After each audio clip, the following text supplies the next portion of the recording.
All right, we're here with Jeff Selby. Yes. Right? This is blocking my view now. Jeff Selby and Brett Riley. Brett Riley. All right, Yes, sir. It's good to see you guys, meet you guys, all that stuff. And Good to be seen. are you? I know you have a group. It's the.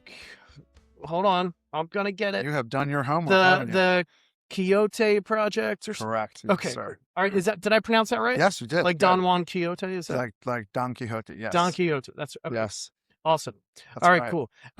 Jeff, you and I met a few years ago. I was out at, was it Brotherton Brewery in Atco? Yep. Yeah, Yep. and you guys were playing there.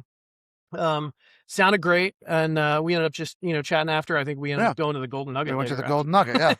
Yeah. After that, As someone who is not there, yes, I can guarantee that all happened. Yeah, man. I can't tell you what we talked about at the Golden Nugget, but we did go to the Golden Nugget. I do remember that. Yes, sir. I know. Yeah, we found out that we had something interesting in common. Yeah. That's right. That's all we're gonna say. Yeah. That's right. Anyway, so yeah, give me the elevator pitch, if you will, of kind of who you guys are and what you're currently doing. Yeah. I mean, Quixote Project itself is, we've been doing this for a hot minute now, haven't we, Brett? Yes, sir. Quixote, I guess Quixote's been around for well over 10 years at this point. Wow. Okay. It went on a hiatus for a little bit back in like 2013, 14, 15, because prior to that, he was not in the band, and we started a new band called the Jackson Rider. Okay. Which was a little bit like Quixote Project is very much like Americana roots music, things like that. We got into a band called Jackson Rider, which is a little bit more white boy reggae, if you will. Okay. Yeah. But that's where I met him. And then that band lasted for, I don't know, maybe a year, a couple years. We did 2 albums. Great albums. Nice. Good stuff. We did good. Did the whole like Philly circuit and all that fun stuff. Played some great venues. We were at World Cafe Live. We did TLA. We did lots of good stuff. That's great. And then but unfortunately, as a lot of bands do, we broke up, and then I snatched him up and brought him over to Quixote. And he's the, besides myself, the longest standing member of Really? Quixote. Yeah, I've fired everyone else except him. It's amazing. He's Well, still, technically, yeah. there's a lot of people that are no longer performing with us that have never officially left the band. Oh, okay. There's like 30 people in the band. They just don't regularly play with us. That's anymore. hilarious. Yeah. I've learned that's kind of not out of the ordinary, where bands or just musicians in general like, oh, you can't make this gig, well, let's get somebody else, and some people are being interchanged quite a bit depending on availability and all that stuff. Yeah, I mean, I think right now, so I mean, again, I've been at it for a hot minute, you know what I mean? So there have been lineup changes throughout the years, Sure. But right now we have a solid 5-piece that is the core. Okay. And Gotcha. it's probably been like at least 5 years of this solid core. Nice. Now we'll bring in, utility players, banjo guys, Sure. fiddle guys, things like that, depending on the gig, whatever we're doing. But there's a five mainstay right now, which is drums, bass, me and Dustin on guitar and vocals and keys. Okay. Which Awesome. is, that's so that's it's a full band treatment, right? Like full drum set and all that stuff. Yeah, Right. absolutely. Okay. Because when I saw you guys, I think it was just a duo at the time. Yeah, I think. Brothers and Brewery, they just do duo stuff over there. Yep. For the most part, sometimes they'll have more full. All right. Cool. So, what do you guys have out as far as albums? Do you have anything that either recently came out or coming out soon? Or Our last album was 2022. Is it? Wow. I know, time flies, doesn't it? Yeah, 2022. We dropped Through the Thicket, which was because we recorded that basically over like COVID times. Oh, okay. Yep.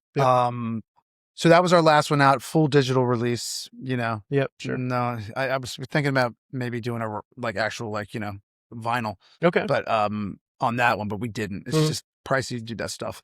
So we're just full digital release. I think 8 songs on it, and that was the last one. And we're ready, raring and ready to go into the studio again. We have a booked out for September 20th. Oh, awesome. Awesome. So we're ready to go with all new songs. You got songs ready and all that Ready to stuff. go. How many songs? On this, I mean, for this album, we'll cut the fat on it, but I have like 14 songs we won't put all 14 Sure. on there. We'll Yep. see how they kind of go. Yeah. It's a Sometimes, solid like 13. yeah. It's a good, like, this is, I think, one of our strongest mix of songs. Like, Mhm. we're switching up styles and Yeah. doing stuff that caters to all our strengths. Okay, And cool. Yeah. Yep. And it's good. funny. The writing process on this album has really, I've written songs around the band, Oh, okay. and how, I would say a lot of the songs writing that I would do before is very, I don't have songwriting teams. I don't have anybody that writes sure. with it. So I'm writing more for, what I do and what I like. Right. This album, just we've been playing so much and we're so busy, and we've kind of created this style around us and the way we're playing. And I'm really catering these songs to how we're playing, Okay. and to the members of the band. I want to say like Dustin, who is the newest member, but we're Yeah. 5 years deep with Dustin, at least 5, maybe Really? 6, but he's the newest. Right. And, I don't know if you've ever really, if you've only seen this once and you really haven't seen him play too much, he's amazing. Yeah. I think I've seen clips. The kid is, he's, he rings the bell. It's great. You know what I mean? He can do it. So, he brings just an amazing, just really rootsy Americana style. And he's also a songwriter as well. He's got cool. some really great songs that he has. So, writing songs that really cater to the band. And it's been a fun process. That's great. Of doing it like that. Yeah, it's awesome. Yeah. And I know you kind of summarized it, a little bit folk Americana type stuff, but like what, describe the music for someone who hasn't heard you before. What can they expect? Us specifically, or the genre of Americana? No, you specifically. Because people ask me what kind of music. And Americana is super broad. Huge. It is broad strokes. It can into the folk, into the all the way to rock and roll, to rockabilly, to bluegrass, Right. and mixed in there. Yep. Yeah, dude. It's definitely. I think our music is. Feel free to chime in, Brett. It's kind of like good beat driving, foot stomping. Clapping, hooting, hollering. Nice. Like, let's pinch with this booties. mix of songs, like, there is literally almost like a Chuck Berry-esque Oh, cool. We do. classic rock song. Yeah. There's just straight up rock and roll. There's some roots. There's some bluegrassy. Feel like it's a good mix of all over what Americana could be. That umbrella. That's so cool. It's tough to nail down. Sure. Sounds like the Quixote Project. That's awesome. That's awesome. Now, so what studio are you going to use for it? Last album, over COVID times, I obviously musicians weren't working a lot. Yep. So I started working at Blue Light Studio, which is, they got Mount Holly, they got one in Blackwood. They used to have one in Trenton. I think they shut that down.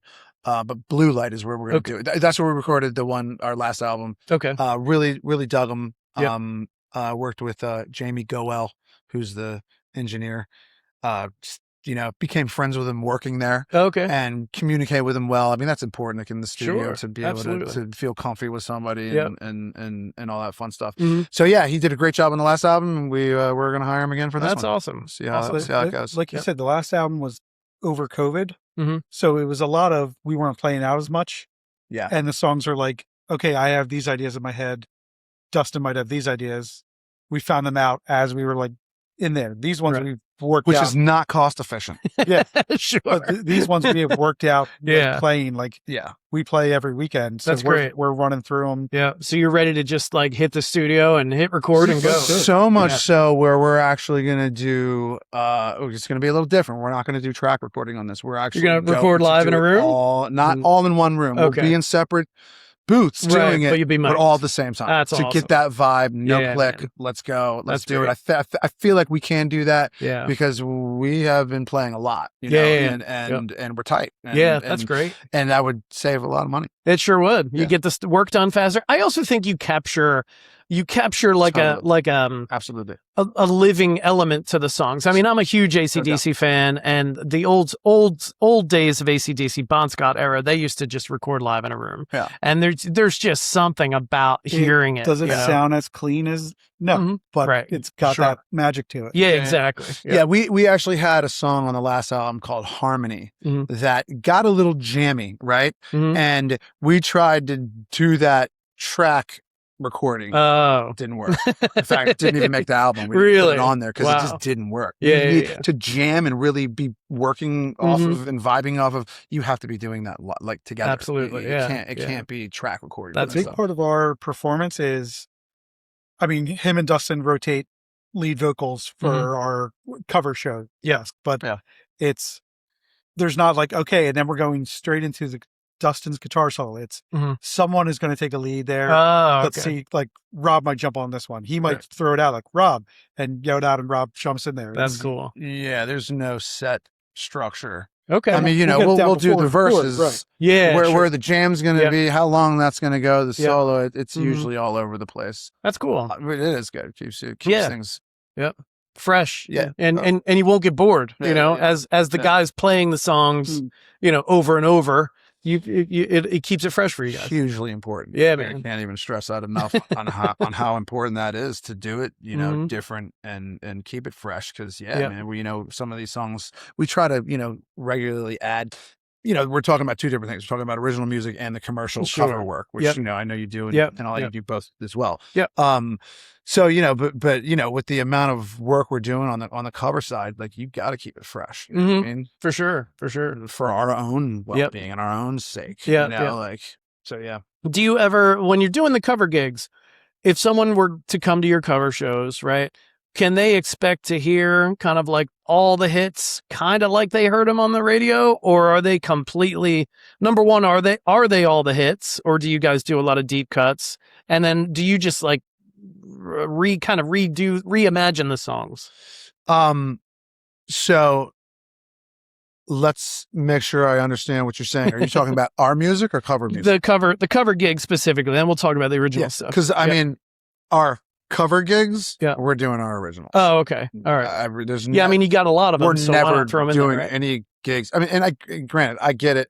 I understand there are going to be some venues that are, commercial work that we're just not going to play.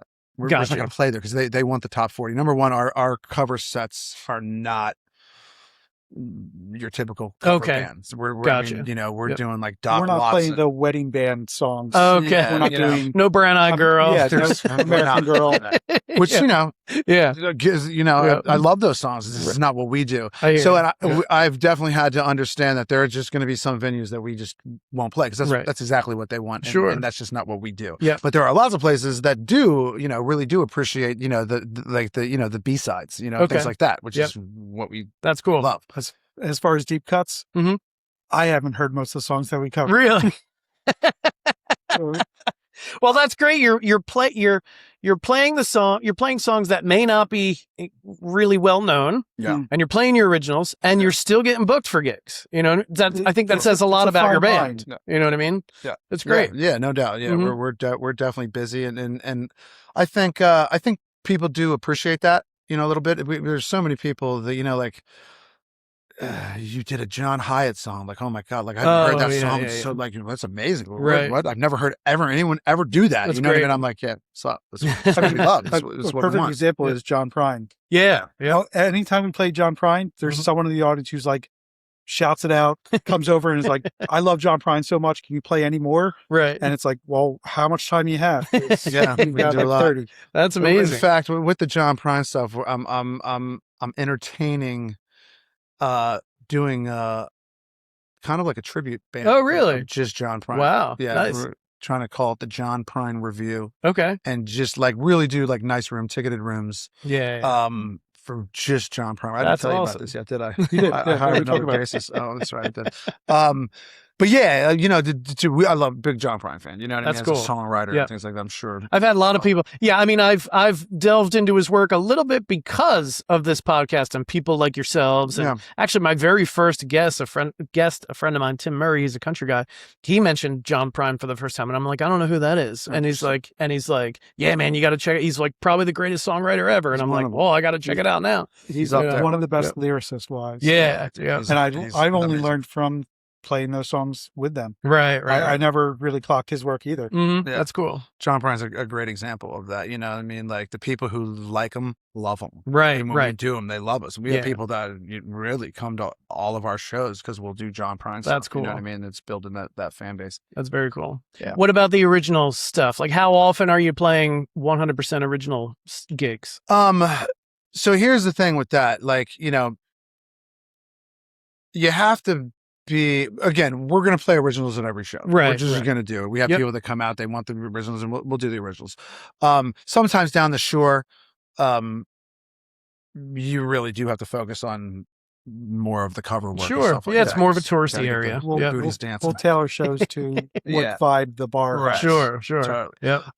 But the originals, because we're working so much, it's unfair almost to a fan or someone to be like, hey, we're going to do an original show and you're going to pay $20 for a ticket. I see what you're saying. To come out to see our originals when tomorrow night we're going to be at a farm truck and you can hear them all there. Right. So with that, and this is a kind of another reason why I really thought about that John Prine tribute band, where it's just focused on that ticketed shows, seating, listening rooms, things like that. So anytime we're going to do a full original show, there's got to be something behind it. It's got to be an album release. There's got to be something like that. I can't just be like, hey, come out and, come buy this ticket to this one. So while we have had, and again, I know because you're doing this, like,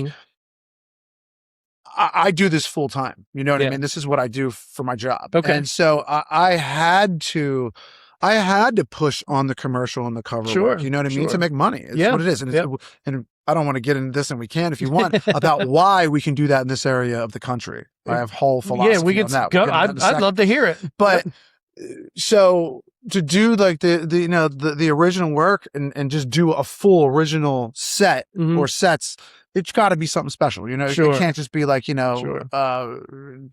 the Union Firehouse or something local or in Philly or something like that. To have someone buy a ticket when we're playing so much. I have to wait. I have to wait on the the album releases or something like that, or if we do tour, we'll go out. Runs. I call them runs. People call it tour. Hey, I drove to Pittsburgh and played Joey's Sidebar. I went on tour. No, you didn't. You drove 7 hours to play in a bar. But that's a pet peeve of mine when I see people like, oh, we're on tour. Yeah, no, you're not. So I don't even call them tours. I call them runs. So we'll do like a long weekend or a couple days, and we've gone all the way up to like Maine. We've been down south a little bit. We'll go out to like mid PA and just go out for a couple days and do that. On those, we try to hit up more original venues. Right. You know what I mean? And focus a little bit more on the originals when we're doing that stuff. So those are the really long times, but locally around here, because we play so much, it's tough to just do justify gigs. Yeah, I hear you. Really I hear you. Yep. And I assume there's the occasional showcase. Have you guys ever been part of that that thing at Double Nickel that Shay Arthur's doing? It's called Original Artist Circuit. Have you been part of that yet? No, sir.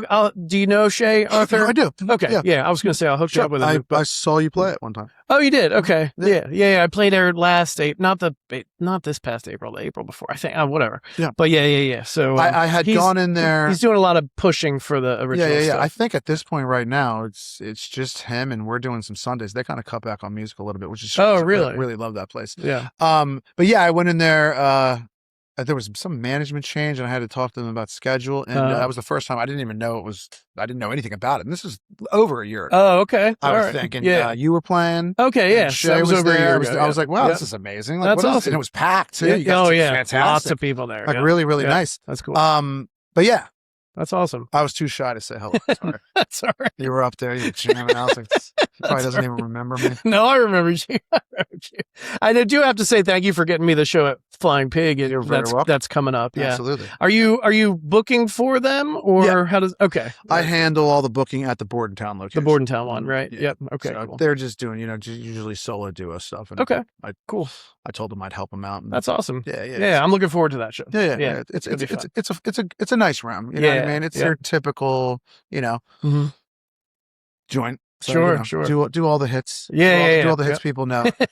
Yeah. They'll like it. Yeah. And that's what I do. I mean, yes, I do have original music, not much, but I have a few songs and I'm actively trying to put out new songs. Got a hold on me? What's that? Firm grip. Firm grip. The whiskey's got a firm grip on me. Man. It's a good song. You. I appreciate it a couple times. Thank you. So yeah, but I am basically the cover guy, and I'll sneak my originals in every now and then. You have to. And some people are actually starting to request like firm grip, or so it's pretty cool. Man. Anyway, so where did this whole music thing kind of start for you guys? I don't know if you want to take turns, just kind of going through like your journey, like we don't have to go through every minute detail, but when did you start playing? What other projects have you might have been in? I started playing saxophone back in my high school band era. Did you? Yeah.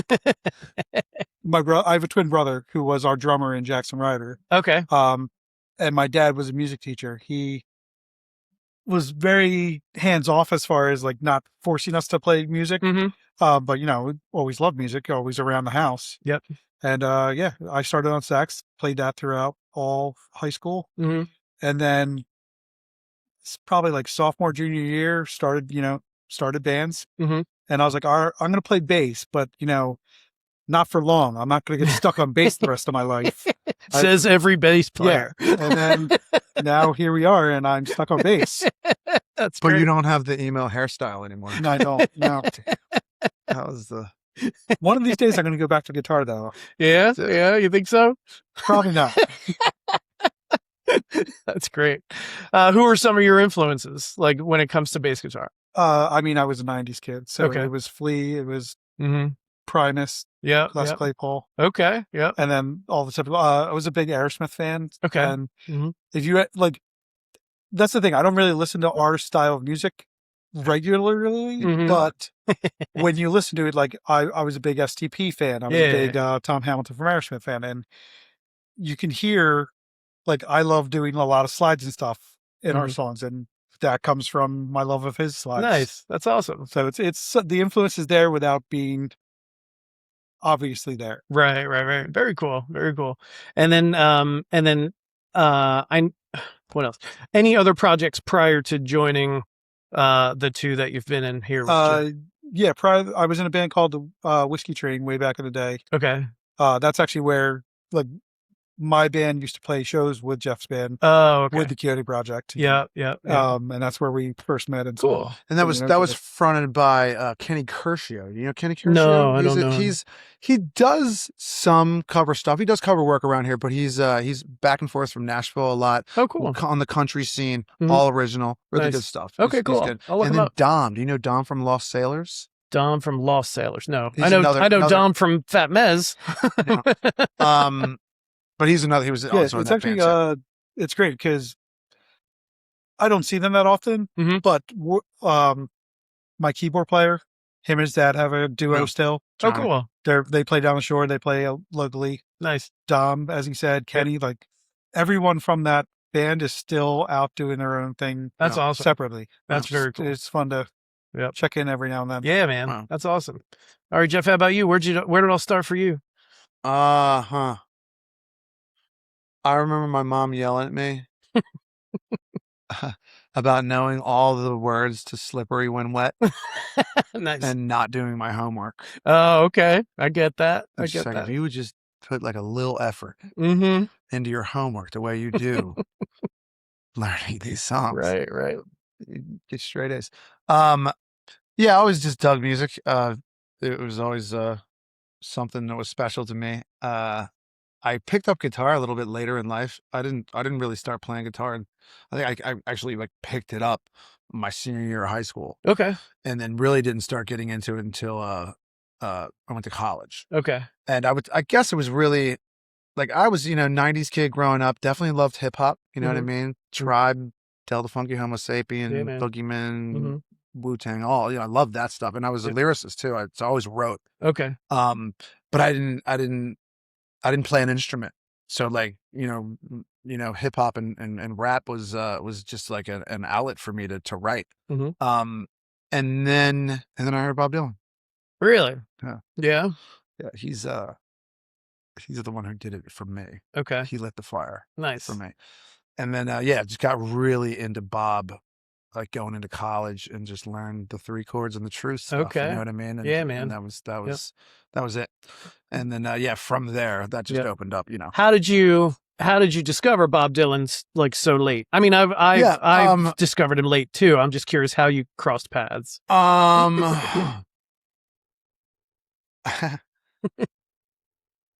My buddies, my buddies were very into like guitar, and they were kind of like hippies, and all that. And I was, let me rewind for a second. My brother was like metal, right? Yeah. So I had a good influence of metal. I knew Metallica, I knew Iron Maiden, I knew all of them. That's me. That's me all. That's my older brother. I was very much he played guitar riff, and I was into rap, and we were like, but I still knew all that stuff. And then as you kind of got into, I guess really it comes down to me and the boys grew up and started experimenting and getting into different things, if you will. Yeah. And I remember I was on one of those things. Yeah. I was on one of those things one day, and I heard off the Biograph album, Visions of Johanna. Okay. Yep. And that was it. Changed your life. I was like, wow. I was like, because I loved lyrics. Right, and I was like, wait, he's doing these amazing lyrics, like versatile poetry to melody. Right. I was like, that's awesome. Yeah. I love it. That definitely blew me away. And that was it. So yeah. So from that, you're getting into the Dead and all the Floyd and all those classic bands. rock stuff. Yeah, man. So you picked up guitar, got really kind of dedicated once you heard Dylan about that, singer-songwriter type stuff. And then what? Yeah. I mean, it's just kind of funny. Cause I don't know why, but just the style of music that came out to me was this kind of rootsy,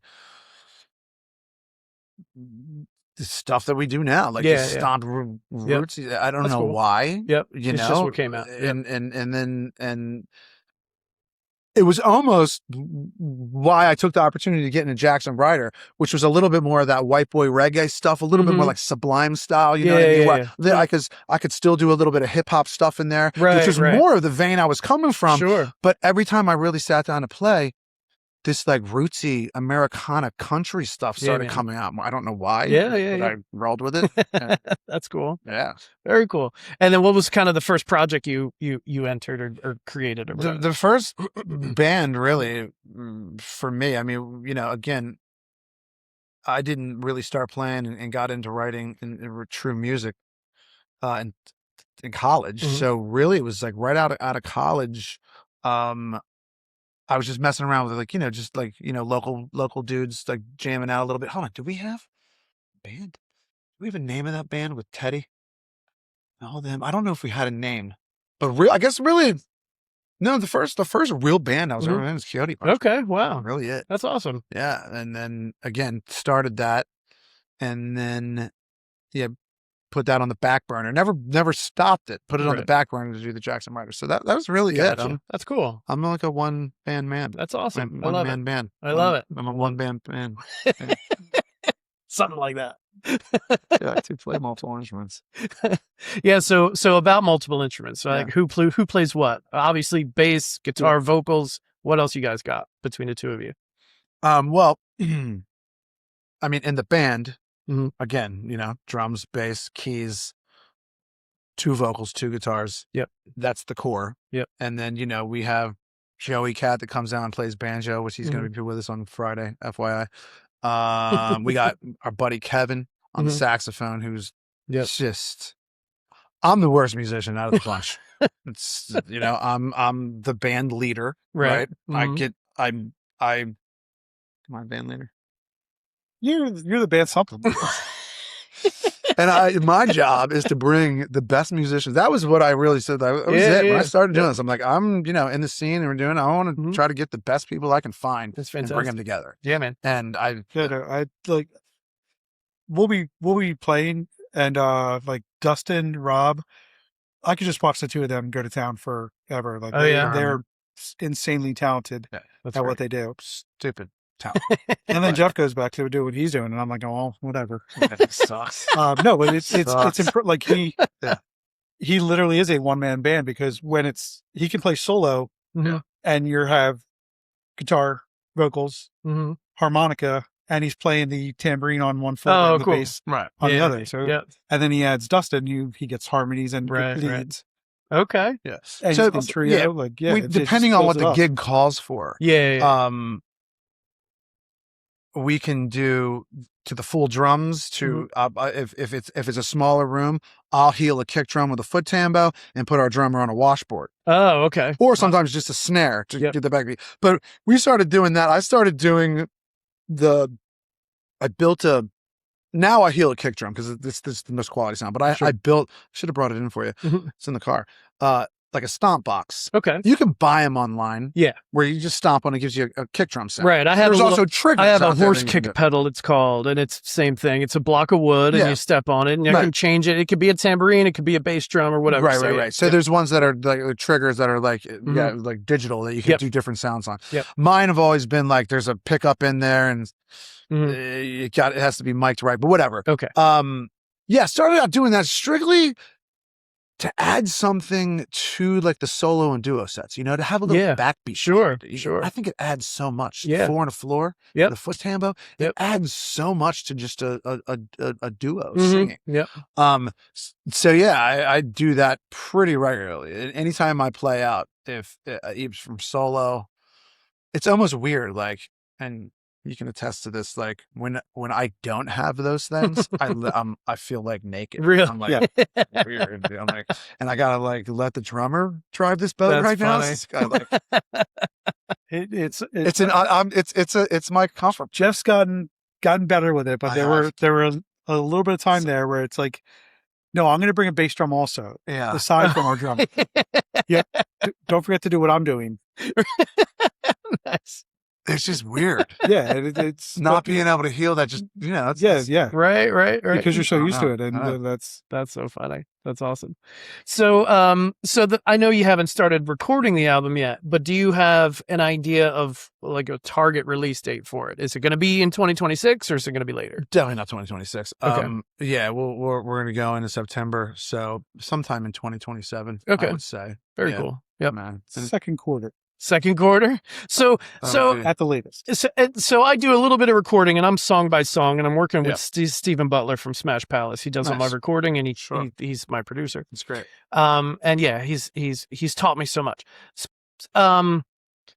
Give me an idea of what that recording process looks like for you guys. I know you said you're gonna you're gonna do like live all together. But then like, someone who doesn't really know about recording, right? If you're going in like, and I'll pretend to be that guy. Well, if you're recording it in September, why is it going to take 6 months to come out? Right. So that's my question. Yeah. That's great. It's a good question.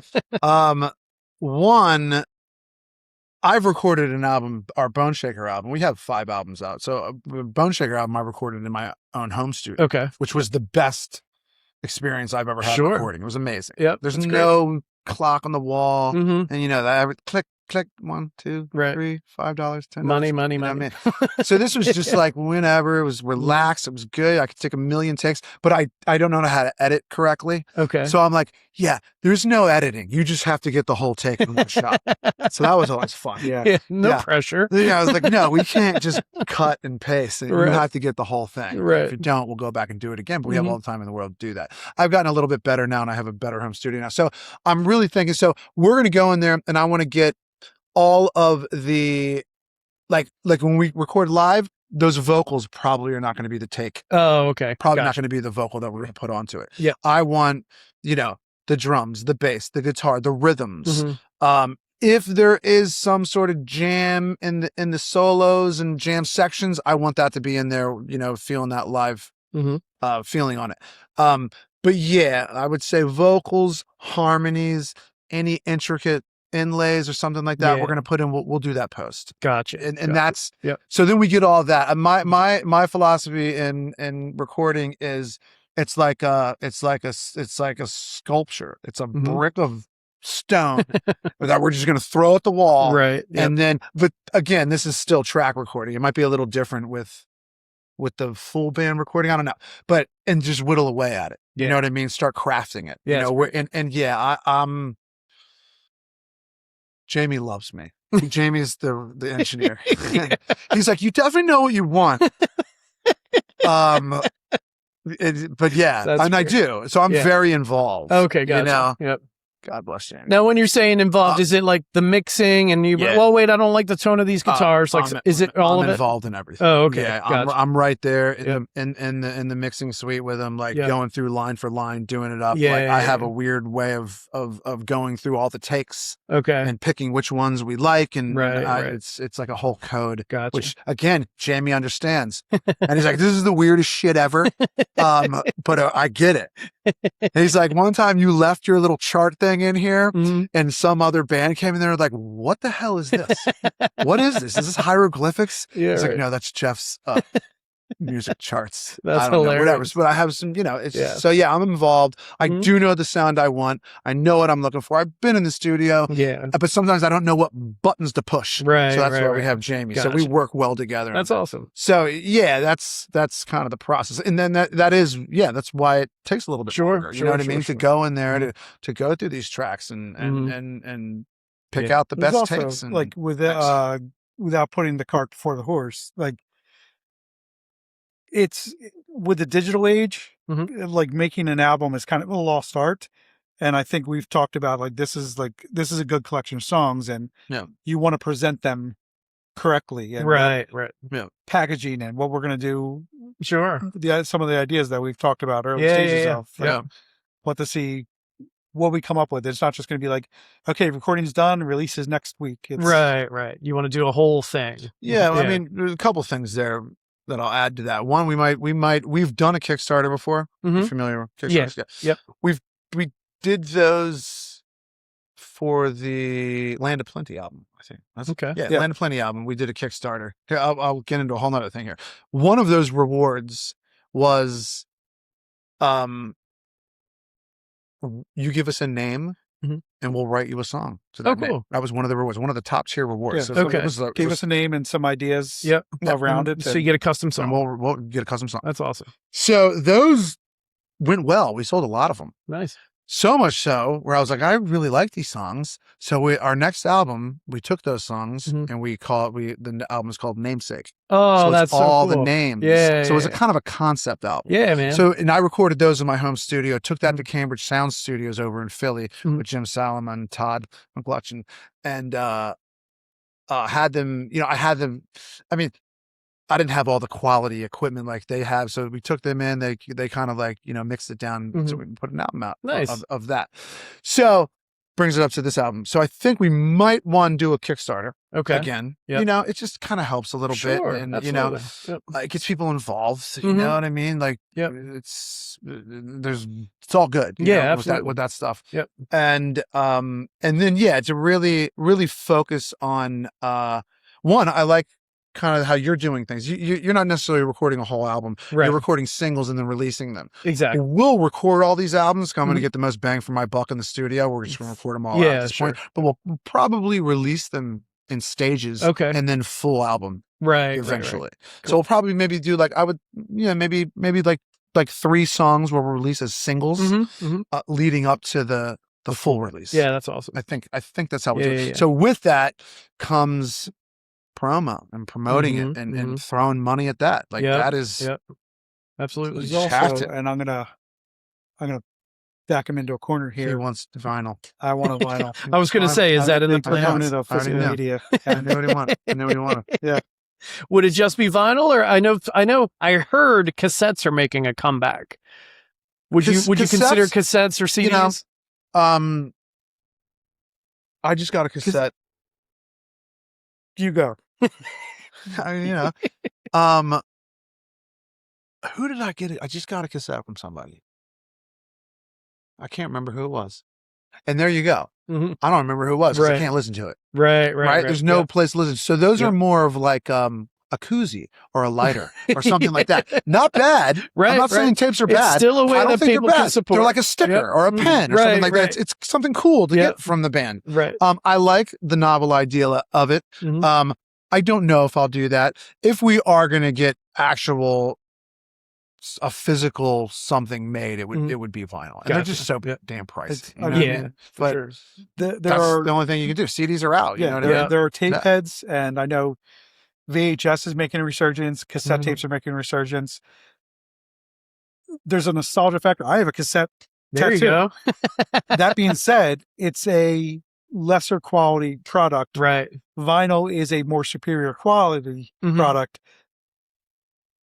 Still with the limitations of it's not as easy to like you can't listen to a vinyl record in the car. Right. But no one's putting a cassette deck back in their car. That's true too. Yeah. So it's a fine line of like, sure, what is the nostalgia base? What is the actual a purpose for it? Yep.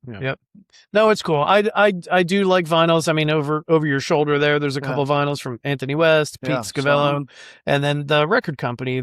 Chris Voss, the lead singer, was on my podcast, and we went to their concert, and bought the album, the vinyls, and then went backstage and he signed them for us and all that stuff. Cool. So anyway, so yeah, I definitely see the value in producing a vinyl. It gives people a reason to support, you know what I mean? Because there might be somewhat passive fans who are like, I really like these guys, but I'm not just going to like Venmo them money. Oh, wait, I can buy one of their albums. You know what I mean? Yes. Something like that. I mean, I was going to say, there's if you cut me off one more time, you're out of the paint.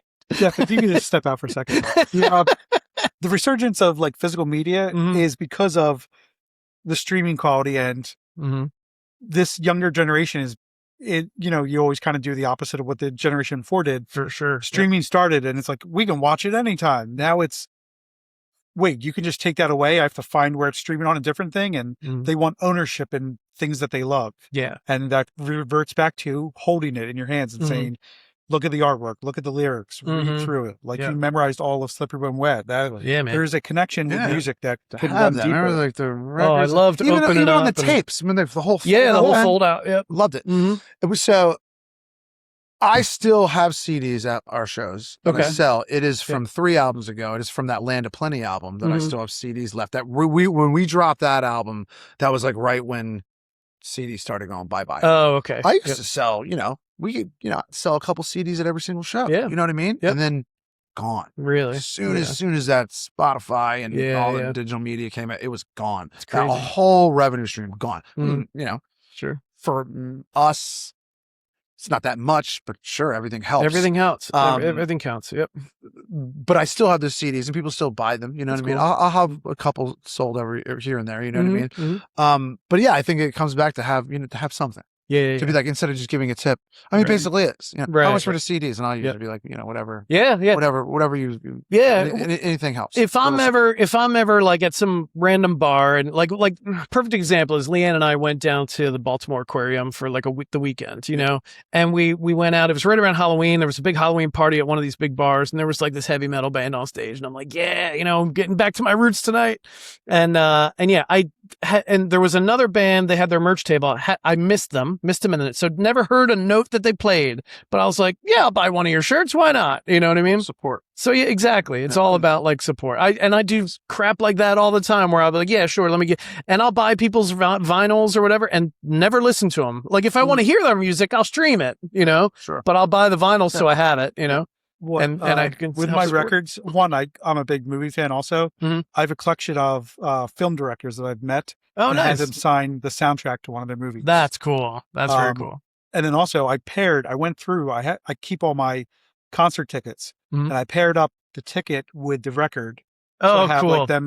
I bought the plastic sleeves and I have them all in there. That's great. I love it. This is how nerdy Brett is. Yeah. I'm right there with you. We love it.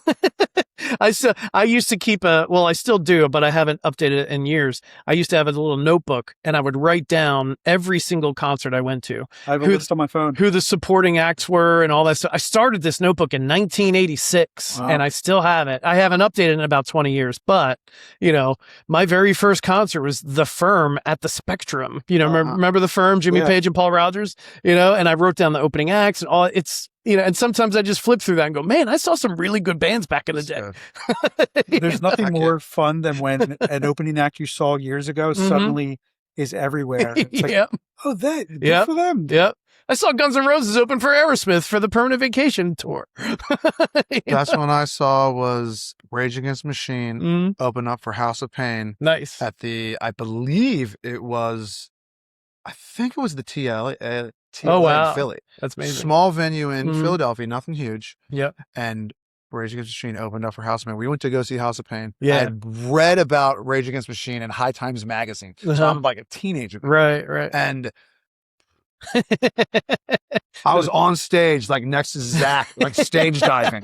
It was awesome. That's great. And by the time House of Pain got on, we couldn't even move because we were like moshing. I was out of it. I love it. And then they blew up. Yeah, they were literally outside of it giving tapes away. That's great. Rich, I still have the tape. Yeah. Yep. It's funny.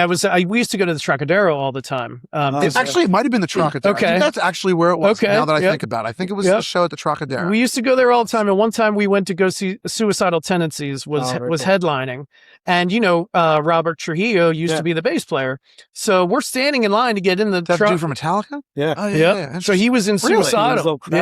Yeah, exactly. So we're standing in line to get in the building, and we see Mike Muir, the lead singer, and Rob Trujillo across the street selling T-shirts.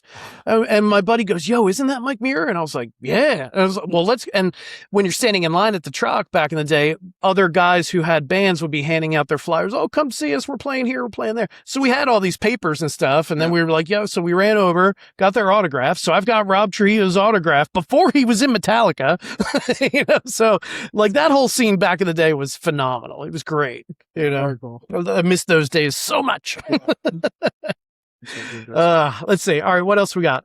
If people want to seek you out on all the platforms, whether it's streaming or just social media, how do they find you? What are the handles? Yeah. First thing they need to do is get an English degree to learn how to spell Quixote. That'll help. It's not the Coyote Project. The Coyote Quixote. And then what are the actual? Quixote. It's Quixote Project. Yeah. Yeah. I use the Facebook and the is it the Quixote Project or is it Quixote Project? Like you can probably find it either way. Sure, it'll pop up. Okay, but the Quixote Project. That's how you do it. Very cool. I haven't gone over to the TikTok yet. No. Yeah, I'm reluctantly on TikTok, but I'm on there, but reluctantly for sure. So Instagram, Facebook, YouTube. Yeah. Okay. Yeah, I should probably put more time and effort into YouTube as well, but I don't. Yeah. How about a website? Do you guys have a website or no? I did. So we had a website. Then I just took the domain and pointed it to Facebook. Oh, okay. Yeah. It was just, I have the link tree that has everything on there with all our stuff and that's cool. So no real website, anything like that. I mean, everything you need is from live footage to shows coming up to anything like that is through the Insta and Facebook. Yeah. All right, cool. Awesome. Yeah. I know you mentioned a show coming up on Friday. I may or may not have this episode out by then, but where are you playing this Friday? We're down at we have Flying Pig on Thursday over there in Blackwood. Then we're down at Lost Buoy in Wildwood on Friday. And then I have 2 solo shows on Saturday at the Paddle Club in Fins in Cape May. Nice. And then Sunday we're at 2 Mile Landing in Wildwood. Okay, cool. So awesome. a lot of it. Summertime is all cover shows. Yeah, for sure. Oh yeah, let's get back to the reason why we can make money playing cover gigs in this area. Right. If I heard you correctly. Yeah. So let's hear it. Yeah, my whole thing with that is if I lived in Ohio, I don't think I could make a living doing this full time. Probably not. And I think one, the fact that we're on the coasts, I Mhm. think that helps. Like, I think maybe if you went down to Virginia, you might have a little bit better chance. But I think it really comes down to like the dollar amount we make around here Mhm. is rooted from the casinos, and this is cover work stuff. Yeah. You know what I mean? Yep. I think the casinos set that price because you're obviously the casinos pay fantastic. Sure. Yeah, they You know got what the I money mean? to do it. And I think those prices radiate out up and down the Jersey Shore Yeah, a little bit and that out makes a little sense. bit like that. I Yeah, really, I think, you know, if I was in Ohio, I don't think we could not make as much money as we do Right. to do that. I don't I think think I'd you're be able right. to support ours. I think you're right. I have a friend named Will Purdy who lives on the east coast of like Florida, like beach towns in Florida. Right. He works year round. Yeah. He does music full time. Yeah. But we had a private conversation about like how much we get paid per gig. Yeah. And I probably make double what he does per gig. Right. You know? And it's just because this area, you know? I really think so. Mhm. That's my philosophy. Like if you went down to Nashville, those dudes don't even get paid. Yeah, they pay get for tips. You know what I mean? Don't get me wrong, they can make a lot of money doing those tips things. They have a whole method of getting the tips. It's crazy. They'll play a lot of shows Mm-hmm. and just be hustling the entire time. Yeah. They take breaks and physically. I'm being a little bit facetious, but yeah, they kind of harass you like, hey man, did you like a song? Well, put some money in the jar. Yeah. You know? So that's kind of my philosophy. First, around we here. will be just hanging out Right where we play and people coming up. And I don't even take breaks. I play the 3 hours straight through. How do you really? I always do. I don't take it. And it's not that I'm trying to be like, you know, some marathon man, but I never take breaks because steel bladder. Well, I guess so. Rep immediately. Totally. I was about to say we're union hours over here, especially with Dustin. I'm a little bit worried about losing the crowd sometimes, and I feel like, well, if I take a break, it's half the room might check out, and I might not get them back. You know what I mean? That's always something. So, I would say this: if you got the crowd jumping, roll with that a little bit. Yeah, we'll extend the set out. Yeah, if that's happening. And I always, you know, and Leanne rarely takes breaks either, right? So like we'll 3 be hours straight. Yeah. We'll talk about it. Look bad. I played a 4-hour gig and I was about to take a break and a whole bunch of people came in and I was like, well, I can't take a break now. So I ended up playing 4 hours, no break. And then I got done and I was like saying hi to a couple of people at the bar, just like people who were into the music. I didn't know them. Yeah. And the one dude goes, dude, I'm playing here tomorrow and you didn't take a break. Like, what the fuck?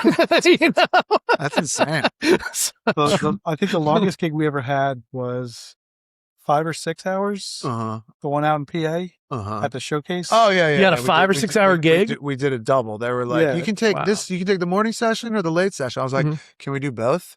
And they're like, nice. Okay. I'm all about that. I'm all about doubling up, maximizing your earning potential. Absolutely. And they're like, sure. So we did 6 sets. Wow. With 0 repeats. That's amazing. That's well, that was one. The longest we ever played, me and Dustin did a private party. Okay. For a 4th of July party. Mm. And they hired us. Yeah. They hired us, I don't know, for 4 hours, I think. Yeah. And then we'd get done and they'd be like, another hour, another hour. And we ended up playing for 8 hours. Holy crap. And every time you're like, ching, ching. Oh, absolutely. Longer than they win. They got more drunk. Amazing. And more money. Yeah, and man. we got more drunk too. Sure. Did it. But yeah, that was, and no repeats. That's awesome. Yeah. That's amazing. So obviously it's a mix of covers and originals in that kind of setting, right? Yeah, sure. Again, it's very, most of your gigs are like very rare that we're not going to do some originals. Right. We'll do originals every show. Yeah. How would you, and I don't know if this is a fair question. It's just a question off the top of my head. How would you gauge your following? Like, do you feel like, I mean, you've been doing it for a long time, so you must have a decent following. No, we have, out of our 4 followers, they are very dedicated and no, I mean, like do you can you say to a venue, again, I don't know if it's a fair question, you don't have to answer it if you don't want to, but can you say to a venue, well, yeah, if you book us, we can probably pull 20 people, 50 people, 100 people? So 2 things there. Mm-hmm. One, if we're talking about a cover gig, yep, don't give a shit. Okay. It's not my problem. Right. It's not my problem. Yep. I'll keep your people there. Okay. But I'm not, you're not hiring me to bring people in. Got you. People don't come into your bar because it sucks. It's not my problem. Right. Sorry. Yep. It's not. I feel the same way. I'm glad you said that because I do feel the same way. That's not what I'm there. I'm there to keep people there. Mm-hmm.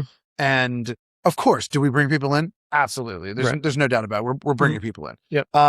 But that's not my job. I think in the cover scene that we are there to keep people there. Right. You know what I mean? Yep. And keep them drinking and, Mm-hmm. and having fun and doing all that stuff. Yep. Original gigs, totally different. Sure. It is all about asses and seats. So when we're doing the tours or whatever, the runs or whatever, even Philly, you have your door deal.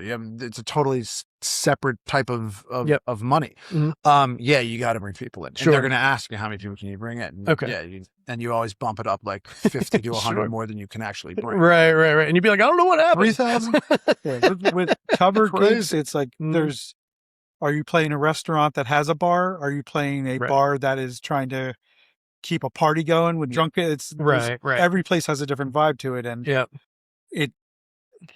lot like we're down the shore all summer, and half those places are people are going there. It's like because that's the place to go to on Friday night. Yeah, Friday nights we go here. Mm-hmm.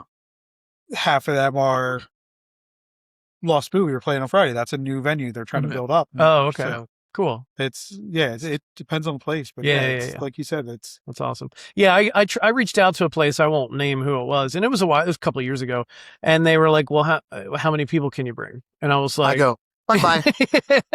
Seriously. I told him, I said, I'm relatively new to the scene. I can't guarantee any number. You know what I mean? And then they ended up not booking me because I couldn't give them a number that they wanted. And you know what? They did you a favor.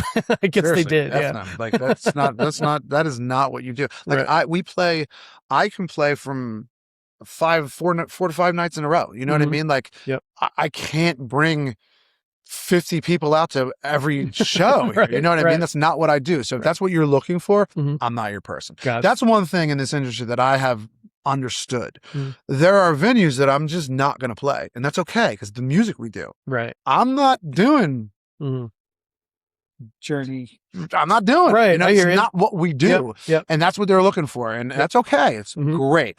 I have venues out there that love what we do. Those are the people I seek out. Those are the people I create rapport and relationships with. And those are the people we work with. That's great. And with the amount of people, how many people you want to bring in, it's the same kind of situation. There are some places out there that want you to bring this amount of people. Those aren't the places we play. Right. And that's okay. That makes sense. It makes sense. It's not what we do. Yeah, man. That's awesome. Until we're selling a ticket. Right. Once I'm selling a ticket, it's a totally different story. Sure. And then it's all about asses and seats. Yeah, man. Which is a whole different situation. You could be blowing shit out of a saxophone. Right. But if you're putting asses in seats, there you go. Doesn't matter how good you are. Doesn't matter how, if you, they don't care if you're good or bad. That's very true. It is about how many people you're bringing in. That's very true. That can go also for the cover scene as well. Yeah. You know, you could be terrible, but if you're bringing lots of people in, but there's a fine line there. Now, if you're terrible, but you're bringing a huge crowd in, but you're playing this crazy loud metal, guess what? You're alienating all of your locals. It's true. All of your regulars. They're not going to want to keep coming in. And then all the people that came to your first gig, they're not going to come to the second one just because, well, I just saw him last month. What I want to go see him again for? They're not coming back to that bar unless they're playing. So that bar is not benefiting from that. You know what I mean? Right. Yeah, you brought people in, but they're never going to come back. And you didn't. And from the crap they were just playing, and not saying that's the case all the time. You just alienated all your regulars. Right. I don't want to sit there and listen to that. So it's an interesting thing. Yep. All right. Real quick, writing process. Are you kind of the primary darts at the board? well, are you the primary songwriter, and then you kind of come to these guys and say, "This is what I got," or is it a collaborative effort, or how's that work? I've not heard these songs yet. You're going. Oh no, he is the songwriter, and okay. Interesting enough, because of how busy we are. Yep. Some of these gigs are our practice, learn a song. Absolutely. Oh wow. He's like, follow this. We don't rehearse. Really? We I love that. We love that you don't rehearse. It's great. You have to be on your toes. That's great. Sometimes it's just the gigs. And I'll bring it out and we'll play it and I mean, I think we're all we know each other good enough to, it's never going to sound like shit. Sure. People aren't going to be like, oh my God. But, Right. it might not be tight yet. You know what I mean? Yep. But we can fumble our way through it and no Yep. one would really be the wiser. I got you. But yeah, that's kind of how we do it. But yeah, to answer your question, I am, for the majority of the albums, well, all of the albums, they're all my songs. Okay. That I write. And again, before I was kind of writing more what I wanted to, and as I told you, this new album, kind of writing around the band. Yep. And a lot of that has to do with Dustin. Dustin is also a songwriter too, has fantastic songs, which we are now in discussion as to how we would work that, because I would love some of his songs on the album. Oh, okay. But there's never been a Quixote project where it's not me singing. Oh, I he's see. a singer too. Yeah, you know what I mean? So we got to work that out, because he's just an overall amazing musician and songwriter, like fantastic. So we want those songs, and these are the songs that we play out all the time. They're like our songs. They're my songs too. You know what I mean? Right. He wrote them. So we're still working that out. So it will be interesting to have a different songwriter presenting their songs and putting them on the Quixote album. Sure. But for the majority, and what we've done in the past has been my songs. I got you. That's great. Yeah. Before we get to the performance, anything else you guys want to talk about? Let my listeners know, like anything at all. What's your favorite color? Gray. Gray. Nice. Me too. August and everything after. What's Adam that? Duretz. Gray is my favorite color. Oh, okay. Gotcha. Yeah, man. Yeah, from Counting Crows. All right, cool. You're gonna do a couple songs for us? Sure. Do you know which ones yet? Yeah, well, I think I'll do 2 new ones for you. Okay. Yeah. Awesome. Well, thank you very much for being on the podcast. I appreciate it. Thank you for having us, man. No problem. Appreciate you. I always love doing this stuff. Love the support. Thank you. Hey, man. Appreciate you. Awesome. Thank you so much. Yeah. There's a new one called Howlin' Wind. Go like this.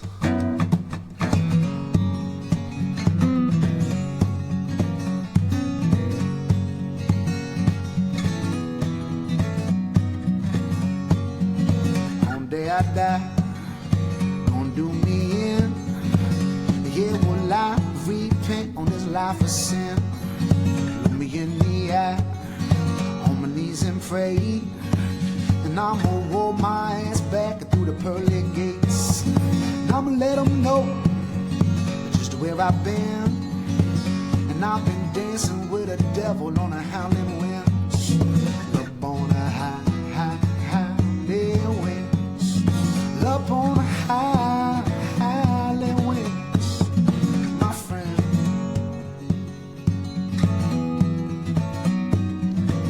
Yeah, on day I die, got me 6 feet deep this hollow ground. When I rise on back of wings, let them bells ring out and them angels sing. It ain't no lie and it ain't no whim. Well, I've been dancing a jig on a howling winds. Up on a howling winds. Up on a howling winds, my friend.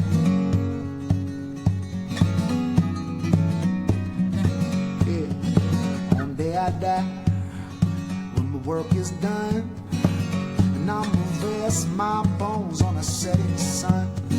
If I should die before I wake, and I'ma pray the good Lord to my soul to take.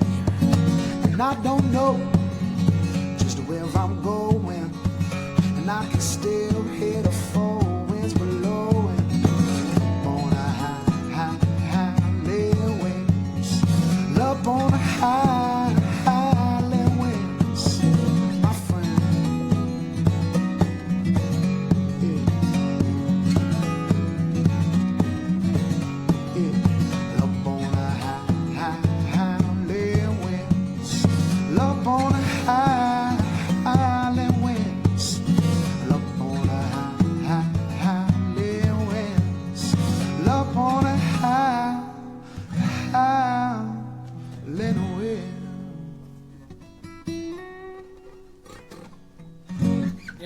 Howling Wind.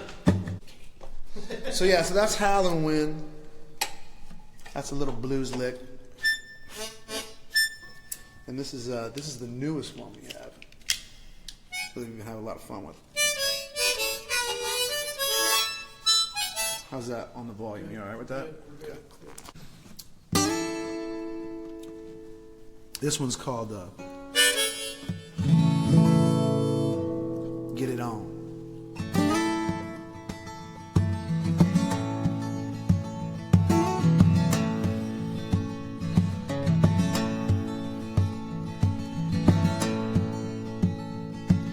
I hold him a lovely lady, you know I never let him in. And they may call me crazy, and I'm living this life of sin. Yes, it might be mean with a little bit of nice, all filled up with the sugar and spice. Lord, she cold as ice. Yeah, so let's get it on, yeah. I'm coming like an early morn. I said I get it on, yeah. And up since that passed on. Yeah, you know I ain't vibe, but I've never been wrong. A little lady got me hanging on. I said, Lord, you better get it on. Yeah.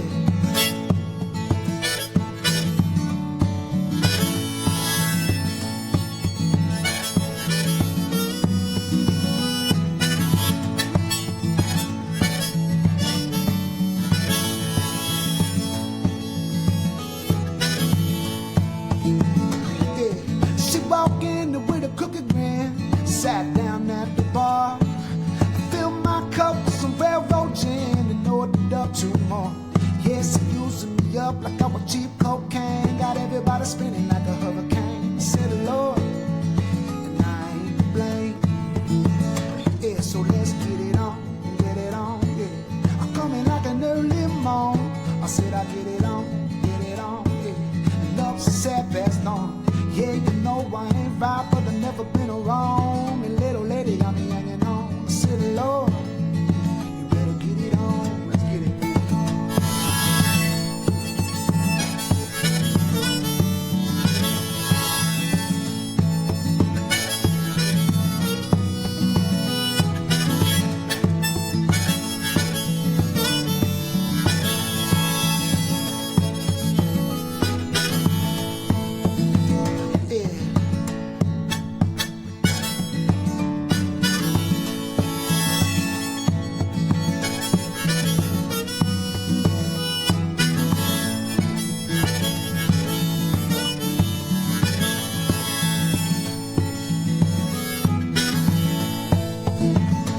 But now we're just outside of Brooklyn, a boogie to the boogie to beat.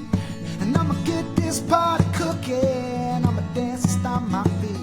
Yeah, the cheap guitar and the little ball got me a big old dream. I'm gonna be a star. Lord, you better get it on, come on. Yeah, so let's get it on, yeah. I'm coming like an early morn. I said I get it on, yeah. And up since that passed on. Yeah, you know I ain't right, but I've never been wrong. A little lady got me hanging on. I said, Lord, you better get it on, yeah.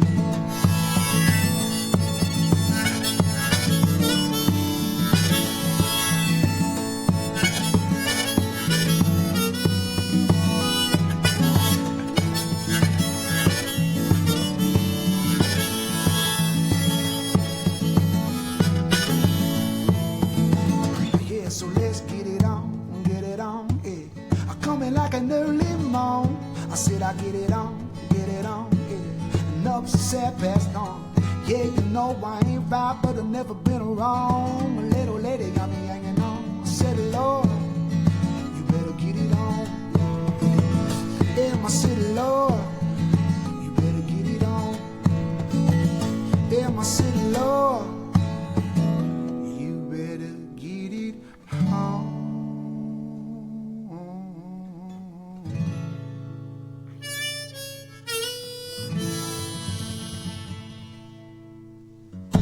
Get it on. We love it. That was awesome. Thank you, buddy. All right. Appreciate it.